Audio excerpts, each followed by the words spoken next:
All right, well, moving on now to more of today's top stories. The House passed legislation last week that would force TikTok's parent company ByteDance to sell the app.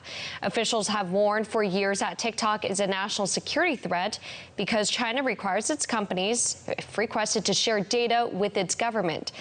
But Chinese infiltration has become a growing problem in recent years in the ever-changing technological world. One example is Tutor.com. Well, here to talk about this further is the founder and president of Parents Defending Education, Nicole Neily. Thank you so much for joining us. Thanks for having me. The potential TikTok ban has been dominating the headlines over its ties to the Chinese government, but it's also calling attention to other Chinese-based apps, websites, and services, including that of Tutor.com. What can you tell us about what you know?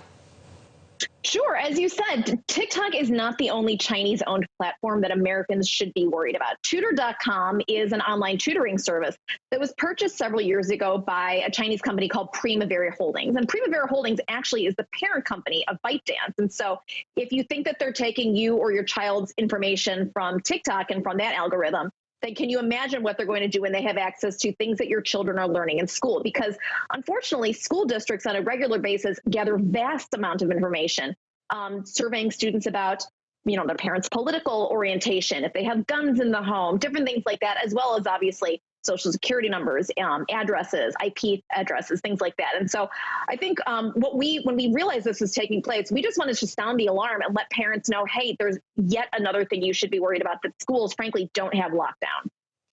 And Tutor.com released a statement over concerns saying Tutor.com, they claim, is an American company and abides by U.S. state and federal laws. They say they were incorporated in 2000 in the state of Delaware, and their principal place of business is in New York City, and all student data is housed in the United States. As an American company, Tutor.com, they say cannot be compelled to release personal data to China. What's your reaction when you see how they're trying to, in a sense, cover up the actual origins of their parent company? Well, certainly it was started in America. It is now owned by the Chinese. And if you go to the bottom of the Tutor.com webpage, it actually says is owned, Hong Kong links, et cetera. And so I think that's something that's interesting. And also, let's think back to when the TikTok head was testifying before Congress, right? They're saying things like, we don't voluntarily turn this information over. Well, as a Chinese company, if the government comes for you, you just have to give it to them. They don't ask, they just take.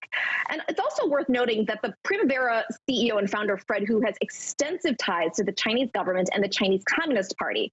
And he is linked to two organizations that the U.S. government has identified as part of the CCP's United Front system. That's Belt and Road. That is a soft power exercise to try and influence how people feel about the People's Republic of China overseas. And so I trust these people as far as I can throw them, unfortunately. And I don't think that's very far.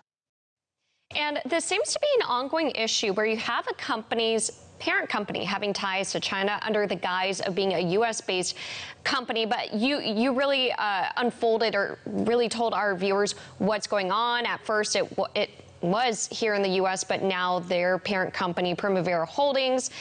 And of course, we know that Senator Tom Cotton is urging the Pentagon to stop using Tutor.com. What do we know about his and maybe other lawmakers' efforts to prevent school districts from using Tutor.com?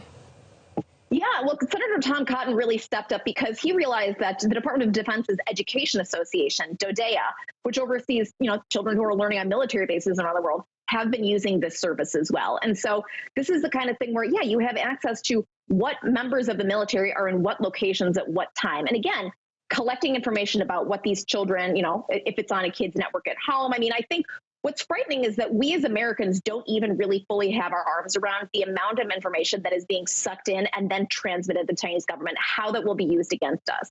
I think, with concerns about Chinese technological infiltration of America are twofold.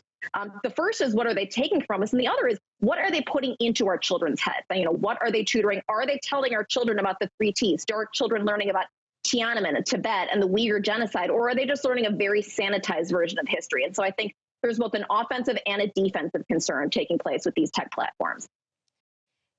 You know, and I'm just thinking back to when Trump was president, Secretary of State, then Secretary of State Mike Pompeo, he was very adamant about not letting China infiltrate, whether it be schools such as the Confucius Institutes and so forth. But going back to, you are the founder and president of Parents Defending Education. Tell us more about that initiative and where our viewers can learn more. Sure. Our website is defendinged.org. We have been tracking, we right now have a list of 100 districts and growing that use tutor.com. And some of them actually are state boards of education, state departments of education. And so this is the kind of thing that's in red states, it's in blue states. This is not just a California and a New York problem, it's everywhere. And so we're looking at this complementing a research report that released last summer called Little Red Classrooms about China's use of what's called Confucius classrooms in K-12 schools across the country. And so this is a multifaceted initiative, and it's something that we're going to keep a close eye on. Absolutely. And this is, of course, a really important topic. And again, a lot of people, they are focusing on TikTok right now, but we have to look at how our children are being taught in schools, such as with tutor.com. So we appreciate you really shedding light and opening our eyes to how this is affecting school children across the nation. Again, Nicole Neily, the president and founder of Parents Defending Education, thank you so much again for your time. Thanks for having me.